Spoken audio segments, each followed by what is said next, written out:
Alright guys, welcome back to Formula 1 news. Absolute chaos ahead of testing in Bahrain. It looks like Red Bull have betrayed Mercedes and the power unit compression ratio trick they were both trying to exploit going into the upcoming season, but it seems Red Bull have not only changed sides, but also with a team that snitched in the first place, that this is what Mercedes were up to. As a result, 4 teams now oppose this compression ratio trick. That means that the FIA might very well be on the verge of changing the rules ahead of Melbourne. That, it seems, is what all the other teams want. Whether that actually happens, there are plenty of other factors at play in this one, and Mercedes are not going to be very happy about it. Very much enjoyed your thoughts in the comments. Hit the like button if you enjoy. Subscribe if you're new as always. Wow, what a day.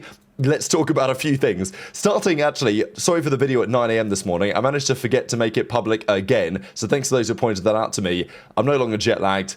It won't be happening again. Let's talk about correlation, because Mercedes actually said that their car on track was better than it was in the sim, which, while good in theory, is maybe not so ideal, because it means, of course, that the correlation wasn't perfect. Ideally, it's unbelievable in the sim and also unbelievable on the track, but apparently not necessarily for Mercedes. So some things for them to figure out, but not necessarily. Could be worse, let's say. However, Ferrari, as we talked about yesterday, actually this morning, they're talking about good correlation, right? The data on the track matches what they saw in the simulator back at home. Apparently, Aston Martin, while they did fewer laps and not really too much performance running or anything of that ilk, they apparently also similarly didn't have performance problems, correlation issues, which is a good sign for the Newey concept and the new wind tunnel and the simulator tools that they do have, because Newey was questioning the quality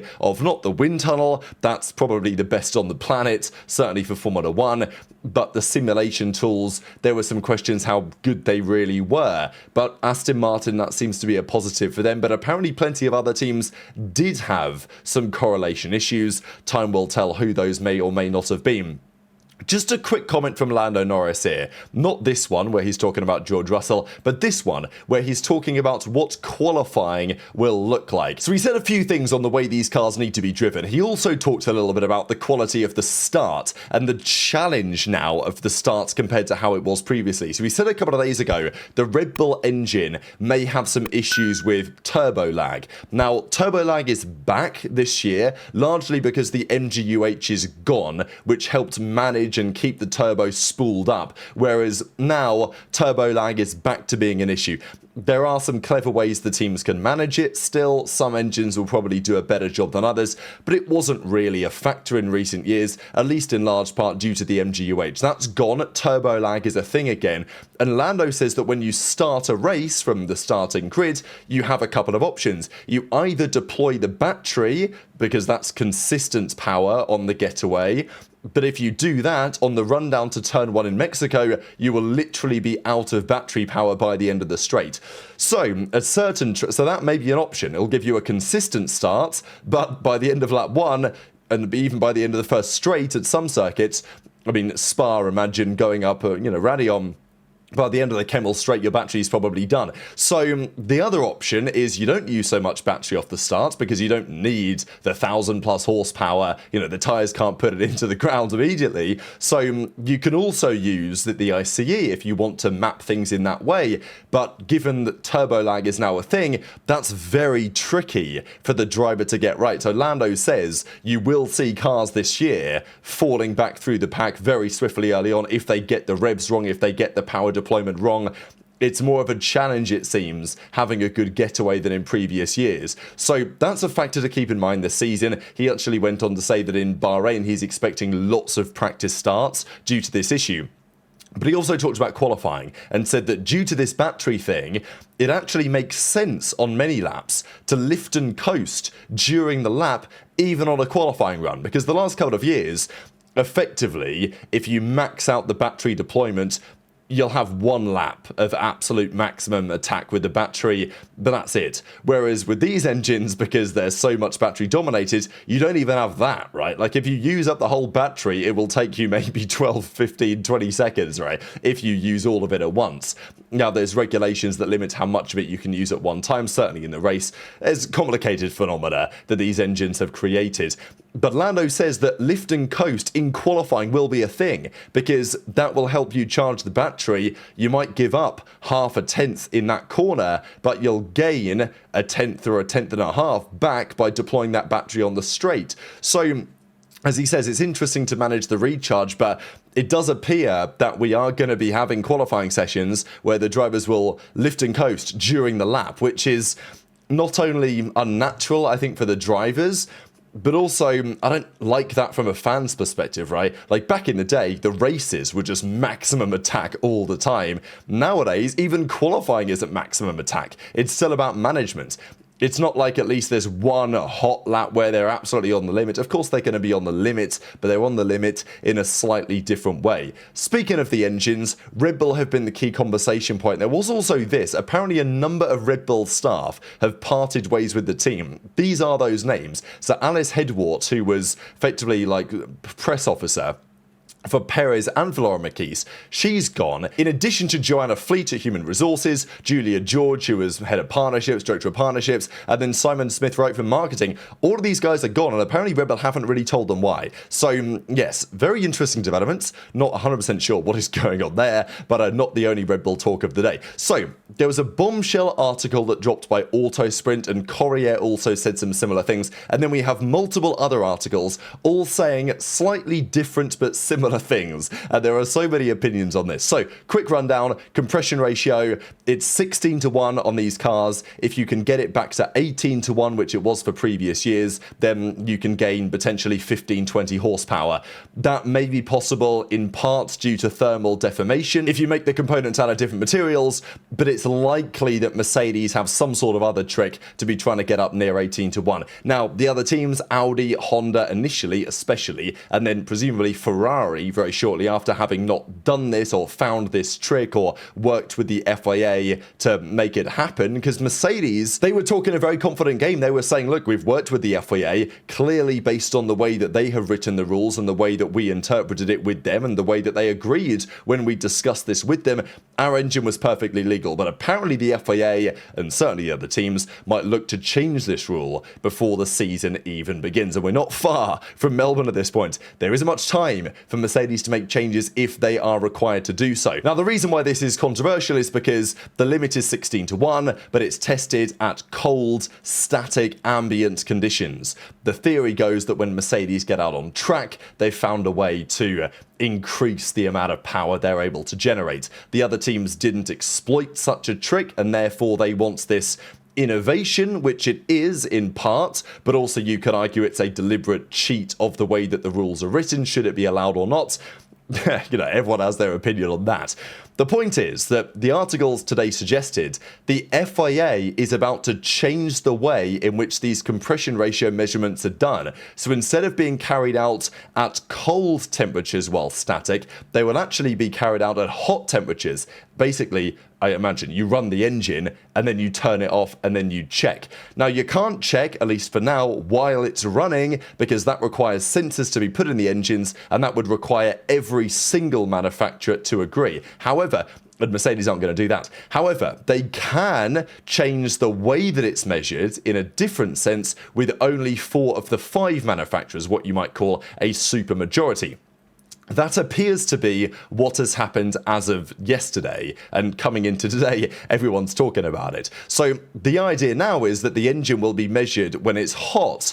So if they are using some clever thermal deformation technology, then, and presumably other teams also consider it, because it's not really rocket science, this piece, but the other teams read the rules and they said, well, you can't exceed 16-1, so we're not even going to try. That appears to be the logic, whereas Mercedes felt differently. Now, how does their trick work? Does it work such that when the engine is off, even if it's still hot, that it's 16-1 again? Have they been that clever with it? Or is there something else going on? I think that this is at least part of, an intent to catch them, because what Toto says, we're going to see in a second, implies heavily that they've designed it with specifically the requirement of measurement at ambient temperatures in mind. That, it seems, might now be changing because, effectively, Red Bull have changed sides.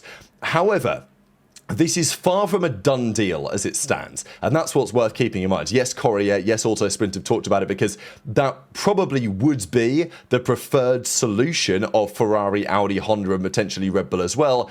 But for the FIA to agree to that, they also need Formula One management to agree to that, and that is a very different conversation. So, Auto Racer come out with their article on the topic. Decisive talks about a few things. I'll just quickly share what Toto's had to say. I'll leave this entire article linked down below as always. But Toto says, our engine is absolutely legal. This is an old comment, but it's still relevant. We've had very positive communications with the FIA from the start, both on compression ratio and on other aspects. Our engine is in line with what is written in the regulations, with the required checks and measures. So I think it's pretty clear that they worked with the FIA, and he went on to say the PU is legal, it corresponds perfectly with how the checks are being done, that's how we see the world. We feel robust about our position here, especially because they went through this whole process working with the FIA and were like, hey, this is the rules, this is what we're trying to do. You know, you guys okay with that? Presumably they were. That's why they spent the last several years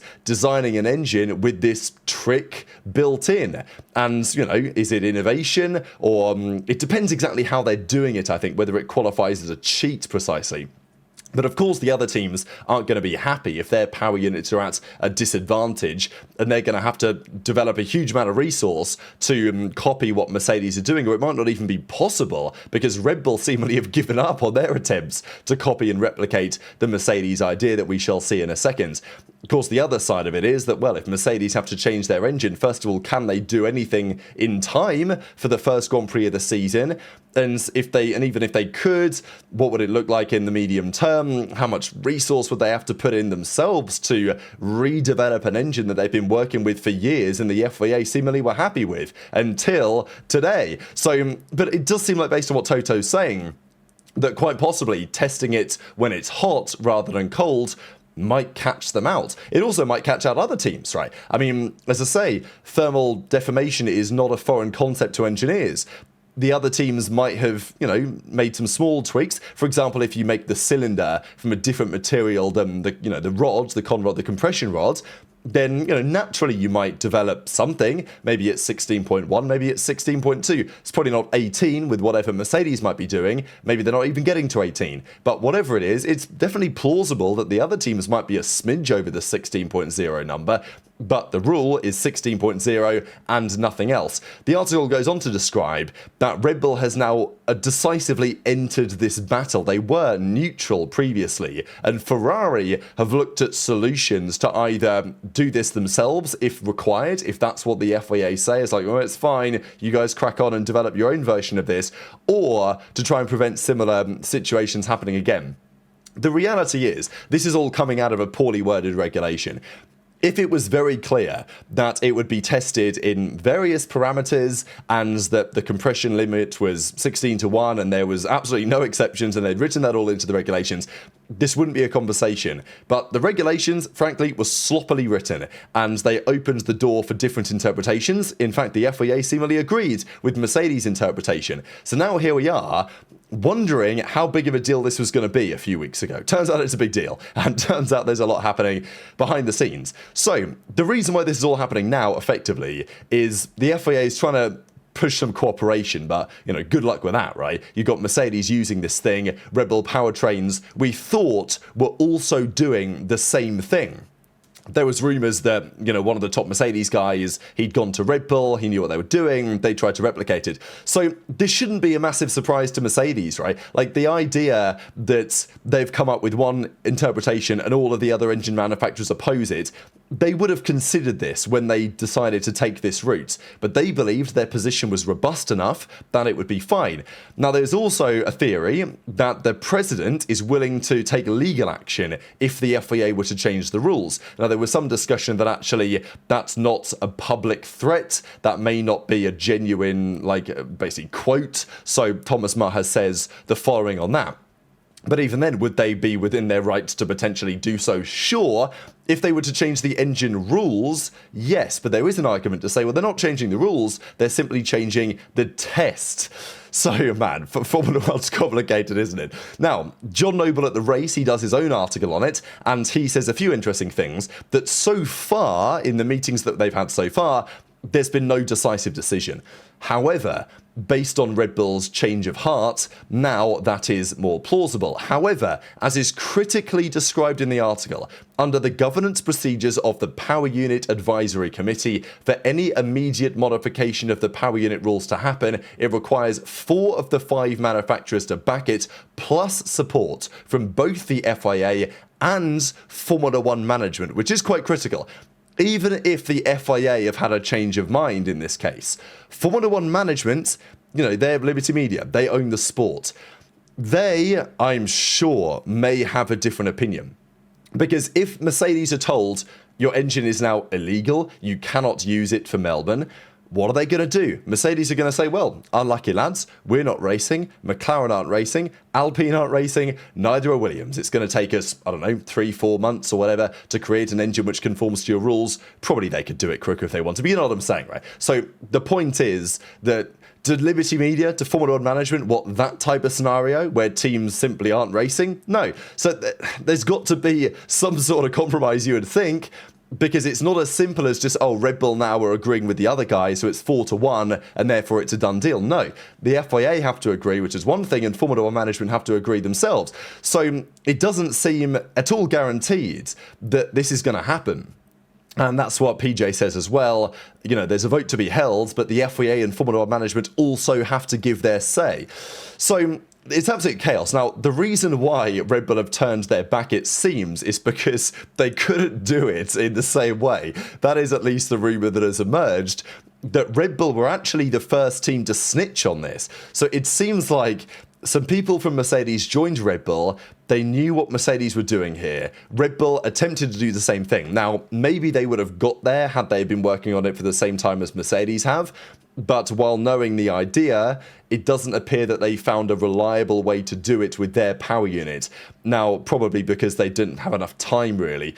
Now, they apparently leaked this, that Mercedes were doing it. Otherwise, who would have known, right? If nobody knew, it would have come out eventually. But you know what I'm saying? If Mercedes kept this secret, the FIA aren't just going to say it publicly, what Mercedes are up to. If their engine passes the tests, there would have been theories, but nothing public. But Red Bull apparently leaked that information publicly, but stayed neutral at the time. They weren't exactly supporting Mercedes, but they certainly weren't opposing them because they thought, well, maybe it's in our best interest here. We've got a similar development of a similar trick. Maybe it's not quite as advanced as Mercedes, but maybe that puts us in a better position in the championship. Whereas maybe Red Bull now feel, first of all, they've not really cracked it in the same way that Mercedes have. And equally, maybe if they do allow Mercedes to do it and they decide to stick with the Mercedes side of the argument and therefore none of this to be a conversation, then maybe Mercedes will just run away with it. So maybe it's in Red Bull's best interest to screw over Mercedes as much as possible and hope to pick up the pieces from the wreckage and for the rest of the season. That may be in Red Bull's best interest, it frankly probably is, so this is a Red Bull classic. They leaked the trick, they stayed neutral for a little time, and then 1 month before the season's due to start, they've changed their mind, and now it's a massive deal with only a few weeks to try to come to a reasonable conclusion. So, as I say, it is an absolute mess. It does appear, because Red Bull powertrains have changed their mind, the FIA is heading towards a modification of the current regulations. But as I say, that would still require other approvals to come through. So I'll just go through a little bit of reaction here, because there's definitely 2 sides of this story, and, well, probably 3 sides. There's a truth that sits somewhere in the middle. Matt Koch goes on to talk about the situation on how this transpires. Power Unit Advisory Committee then goes on to the World Motorsport Council or whatever. They've got to then approve it, but that's probably fine. It all comes down to FOM. Is this engineering ingenuity that has been shut down? Is it a case of rivals changing the rules because they were caught out? Is it a smart interpretation of the rules? There's an argument here. Of course, you've got 63 in the name, so Mercedes fan was greenlit by the FIA, but suddenly they're changing the rule, a month before the season starts, right? It was FIA approved for some time. So how is that fair? And I think Mercedes would have a case to say, look, you guys were happy with this, and all of a sudden you're not because the other power unit manufacturers changed their minds. But the argument could be, as Spanners here says, Look, Article 5.6.3 says, no cylinder of the engine may have a geometric compression ratio higher than 16.0. That part is not changing. What's changing is the next sentence where it describes how it's tested. So is that sentence part of the rules? Would Mercedes have a legal case? Or is that sentence simply describing the test, which should be reasonably changed? I don't know, man. I don't know. But I'm sure you guys will have your opinions. Of course, yeah, would other engines also suffer similarly? Like, would a lot of engines end up at 16.02 and therefore be banned and illegal as well when run hot? Possibly. I don't know the answer to that. But again, is it likely? What happens, right? Do Mercedes take everyone to court? What happens there? Because if they do, would that delay the process to 2027 or beyond? I think that is, frankly, the more likely outcome here. Yeah, Mercedes might get away with this for 6 months, maybe for a year. Maybe they say, all right, you've got to change it by Canada or whatever. I don't know. Like, choose some race about that time in the season in roughly May or June. I can't see a world where they agree to change it now, because it would just create an absolute nightmare scenario for all involved. I guess apart from the teams, and maybe especially Red Bull, have decided to last minute change their mind. So fascinated to hear your thoughts. Of course, it's not all about the engine, right? McLaren said that Mercedes have definitely raised the bar with their own car design as well. So, look, maybe the Mercedes engine now falls back in line with their competitors. Still doesn't mean they couldn't necessarily have an advantage. But yes, fascinated to hear your thoughts in the comments. Hit the like button if you enjoyed. Subscribe if you're new. Take care. And I'll see you next time.